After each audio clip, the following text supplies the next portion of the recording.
Yo, what's up guys, it's Zach. Welcome back. Today we're taking a look at another episode of the Ultimate Edition of a ship. So the last time we did the Ultimate Passive Drake where we got the most regen possible in the game, or near enough. And today we're going to be taking a look at how much DPS you can actually do on a Tengu. And my god, my mind was absolutely blown. Bye bye Marauders, step aside because this bad boy is just doing absolutely ridiculous amounts of damage. Let's take a look. So you can see we're doing like 2,405.9 DPS in the Tengu, guys. That's absolutely insane. We're using Polarized, obviously, but we'll just go over a couple of things first. So I just wanted to give AceFace a shout. He was able to get us these Tobias Ballistic controls from CCP at a reasonably quick time, and I got actually 200 of these and I rolled all of them pretty much to get the best stats I could. So this isn't even max potential, guys. We're just shy. We're 40.1 DPS away from max potential Tengu DPS in the game, like at its current state, right? With all the buffs going, you know, we've got some Pyrolancer drugs in there and everything, which we'll take a look at later. But yeah, thanks Ace for sorting that out, dude. It was absolutely amazing. So you can see some of these rolls aren't the best, again, which is why we're not like max potential. So they're all pretty high, sort of things like that, right? And ultimately that gives us all the DPS in the world. It's absolutely crazy. And if we just heated a sec, not heated a sec, sorry. So we're just over 2,000 DPS at spec level 4, which I was, we were 2,000 DPS on the dot. And I was thinking about actually leaving it like that for the video because it looked much cooler, you know, but we maxed it up to level 5 and this is what we got. So yeah, just absolutely insane levels of damage. And I've got a couple of like a trick ways how you can like just totally alpha battleships coming towards the end of the vid, so keep an eye out for that as well. But yeah, let's go over the fits. You know, I spent a lot of time theory crafting like tank wise and things because if you've been following the channel quite a lot, I do a lot of polarized stuff like on the Mercurial and a lot of the Marauders as well, so pretty used to like flying with no tank. And really, as you'll see in the coming footage, I mean, I was only against like level 4 missions, so it wasn't like absolutely insane or anything. Like one booster was plenty with the Pith X shield boost amp there. So yeah, let's just start from the top, guys. Polarized heavy assault missile launchers, and if you don't know what these are, basically these give you like a huge amount of extra DPS over the T2 counterparts or the faction at the cost of having 0 resistances on your ship. Now that's obviously an issue in some cases, but this is how we'll get the most DPS. And in the mid slots we've got 2 Pith A medium shield boosters. These are the best medium ones you can get, obviously. We're just going all out with this fit. And yeah, they rep pretty good. Like I say, you don't really need to run 2. I mean, I've very rarely in the last 4 or 5 missions I've ran, you've had to do that anyway. So yeah, just I think one would be enough. But the CPU's like mega tight, so but we couldn't run like 2 amps and the medium shield booster, so I had to go with the 2. Gistum A-type 50 Microwarpdrive. Now Microwarpdrive is absolute personal preference. We have got a huge range with the hams because we are using Hydras again, we'll get to that. So just shy of 50 kilometers with the T2 rages, which is pretty good. But again, personal preference for me, I love the Microwarpdrive, and you could rejig obviously the mid slots to go for that because we're just using like a medium cap battery. And really, like, I flew this without it on, you'll probably see in one of the clips, and I was doing absolutely fine. But again, like, having a little bit of stability, it's fully stable with the Microwarpdrive off and running 1 booster. So in fact we're quite sustainable at like 70% there, so that's pretty nice. And we'll just burst the Microwarpdrive just to bounce into range, right? The advantage of having the afterburner, of course, is that you take sort of less damage because you speed tank a little bit more, which is a help as well. But yeah, personal pref with that, guys.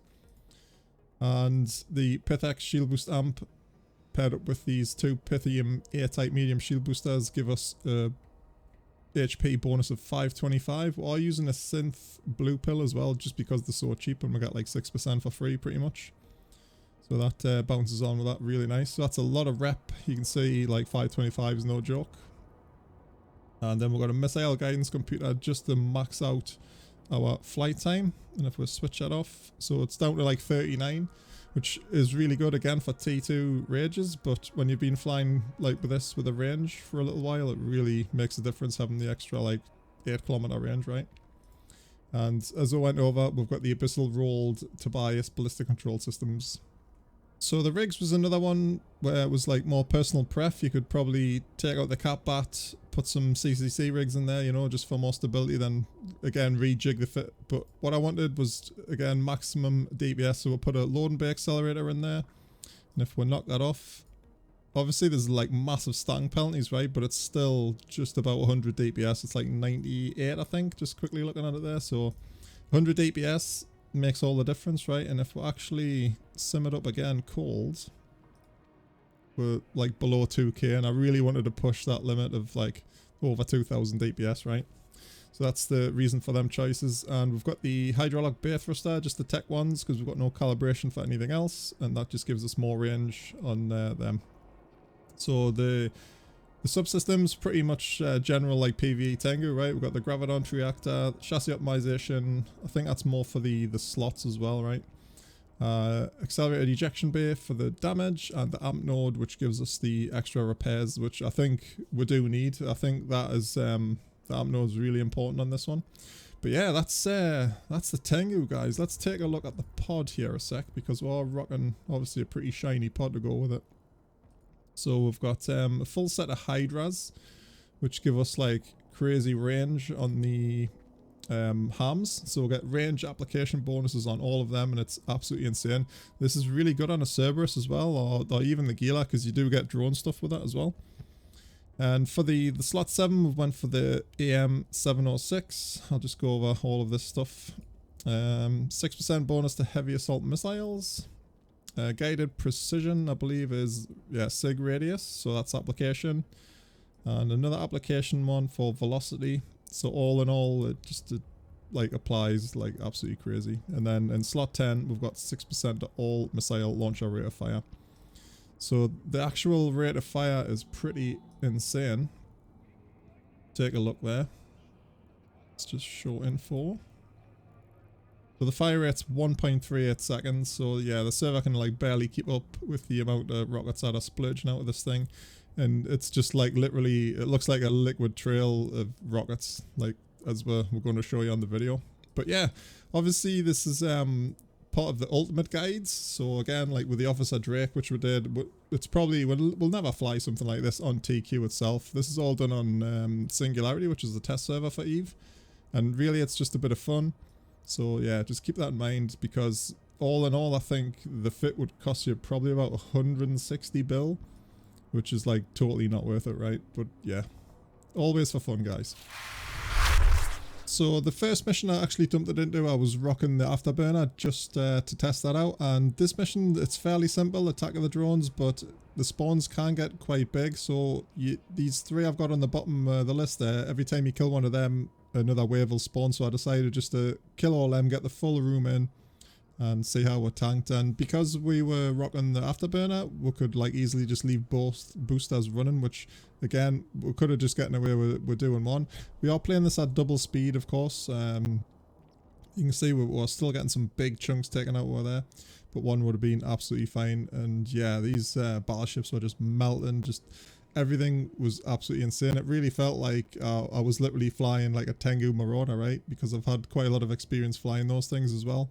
And the chunking of the battleships, sorry, is very similar feeling to the Varga and stuff. I know they do like a lot more damage on paper, but of course you've got the fall off to contend with and things, and like this is doing just max damage at any range, like within its flight time, right? Because it's missiles.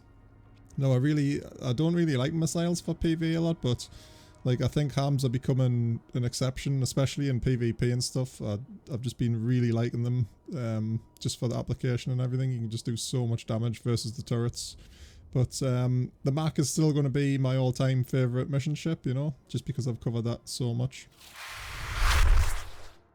Alright, next up we have the Microwarpdrive fit, and for whatever reason I didn't have the cap battery fitted, which is a bit random. I might have been testing the the cap, obviously, but yeah, there was a good mission just to show off the Microwarpdrive because the initial spawn's like quite far away, and these guys do actually damp as well. I know Ace has had a bit of problem with that recently too, but yeah, the damps are a bit of a pain. But yeah, just with mitigating damage and stuff, you can see is just like obviously not flying head on towards the battleships. You know, you've still got 0 resistances, so you can get overwhelmed pretty quick even with like 2 shield boosters, right? So just a bit of simple flying, like bursting Microwarpdrive every now and again, getting into range and all that sort of stuff. Just trying to mitigate as much damage as you can. So wow, this mission actually ended up looking absolutely gorgeous as well with that yellow sun in the background there. So Auna has been my mission system for quite some years actually. One of the favourite spots to take the Mac as well. You get some decent missions there, even though it's only like a 0.8 or whatnot. It's only a couple of jumps from Door Dixie as well, so if you need anything, it's everything's in place. Did get a bit of a scram there, but nothing exciting. So yeah, just pretty much business as usual when you're flying, like, well, just any polarized ship, never mind this thing. Just pick where you're going, you know. I was doing spawn by spawn there, or group by group, not like aggro in the whole room, just still being a bit smart. But yeah, all in all, it's been a blast to fly this thing, and I've just had so much fun making this video. Alright guys, just wanted to show you one last little thing. It's a bit of a trick we used to use back in the day to actually alpha strike using missiles. So if you're unfamiliar with the term like alpha strike, it's basically like doing all your damage all at once, right? And when you think of that in Eve, you think of like artillery low-keys or max or something like that. So basically what you do, you speed towards your target as fast as you can, like at max speed, and once you hit full speed, you just unload your missiles. And what that does, it makes the missiles group together a lot closer. So they don't obviously all hit at once, but they hit like super close to each other. And you'll see this battleship melts in less than 3 seconds from the initial hit, right? So there he goes. He's just absolutely dead. And this is real-time flying as well, guys. It's not double speed like the other clips. But yeah, just little tricks like that, you know, you can use to your advantage. It's really good for PvP still, you know, against things like Demoses with like little buffers and like trying to break the dual reps and things like that. So yeah, a bit of a trick to keep in mind there. But this video has just been absolutely insane, guys. The Tengu, I wish I could have got the perfect rolls. I wish CCP had just given us the things already pre-rolled, like max and everything, because like I say, we're 40.1 or 40.5 off max potential Tengu. So but all in all, for the Ultimate Series Part 2, I think it's been a massive success. And if you guys want to see any other particular ships like for this series, please let us know in the comments. And for now, I'll catch you in the next one.